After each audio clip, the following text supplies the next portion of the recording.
So hello বন্ধুরা, আজকে চলে গেছিলাম আমি মেলাতে, সাধুওয়ালা মেলাতে। মানে আমাদের এখান থেকে 10-15 কিলোমিটার দূরে যে সাধু মেলা হচ্ছে, জায়গাটার নাম হলো ভুকুরিয়া।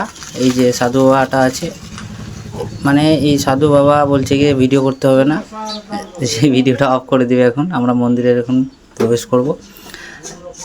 এই মন্দিরের মান্যতা আছে যে এই মেলাটা, যে পূজারি আছে প্রায় 7-8 দিন ধরে তোমার গিয়ে ফল খেয়ে থাকে, ফল, জল, দুধ এগুলো খেয়ে থাকে। কোনো লবণ বা কোনো জিনিস খেতে পারে না, ভাত খেতে পারে না, কোনো কিছু না।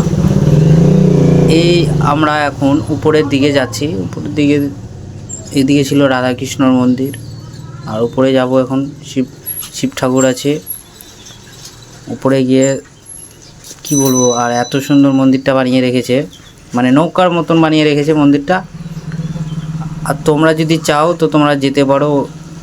মেলা শেষ হয়ে গেছে, সামনে বছর যাবা। এখানে পূজারি বলছে কি এখানে ভিডিও করা বন্ধ, ভিডিও করতে হবে না। তবুও লুকিয়ে লুকিয়ে ভিডিও করেছি।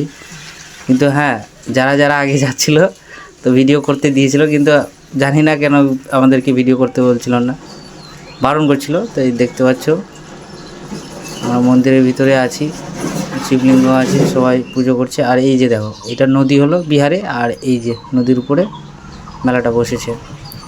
আমরা ভাবলাম যে যাই হোক, অনেকদিন পর গেলাম, তো গিয়ে খুব সুন্দর লাগলো। ওয়েদার বাম্পার, আর দেখতে পাচ্ছ কৃষ্ণ ঠাকুর, এই বন্ধুরা আছে। তো